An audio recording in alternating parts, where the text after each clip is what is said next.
അധ്യായം 10. നോഹയുടെ പുത്രന്മാരായ ശേം, ഹാം, യാഫേത്ത് എന്നിവരുടെ വംശപാരമ്പര്യമാവിത്. ജലപ്രളയത്തിന് ശേഷം അവർക്ക് പുത്രന്മാർ ജനിച്ചു. യാഫേത്തിന്റെ പുത്രന്മാർ ഗോമർ, മാഗോഗ്, മാദായ്, യാവാൻ, തൂബൽ, മേശക്ക്, തീരാസ്. ഗോമറിന്റെ പുത്രന്മാർ അസ്കെനാസ്, രീഫത്ത്, തോഗർമ. യാവാന്റെ പുത്രന്മാർ എലീശ, തർശീശ്, കിത്തീം, ദോദാനീം. ഇവരാൽ ജാതികളുടെ ദ്വീപുകൾ അതത് ദേശത്തിൽ ഭാഷ ഭാഷയായും ജാതി ജാതിയായും കുലം കുലമായും പിരിഞ്ഞു. ഹാമിന്റെ പുത്രന്മാർ കൂശ്, മിസ്രൈം, പൂത്ത്, കനാൻ. കൂശിന്റെ പുത്രന്മാർ സെബ, ഹവീല, സപ്ത, രാമ, സപ്തക. രാമയുടെ പുത്രന്മാർ ശെബയും ദേദാനും. കൂശ് നിമ്രോദിനെ ജനിപ്പിച്ചു. അവൻ ഭൂമിയിലാദ്യ വീരനായിരുന്നു. അവൻ യഹോവയുടെ മുൻപാകെ നായാട്ട് വീരനായിരുന്നു.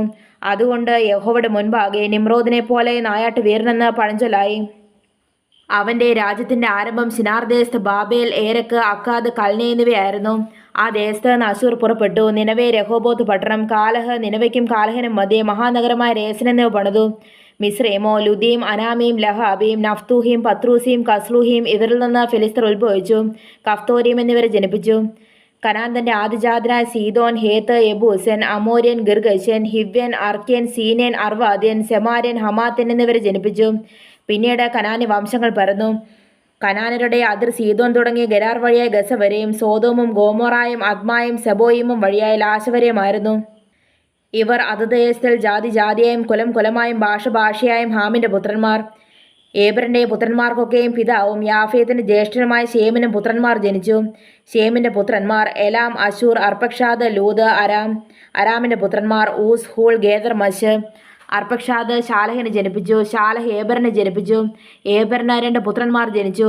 ഒരുത്തനെ പെലഗ് എന്നു പേർ. അവന്റെ കാലത്തായിരുന്നു ഭൂവാസികൾ പിരിഞ്ഞുപോയത്. അവന്റെ സഹോദരന് യോക്താൻ എന്നു പേർ.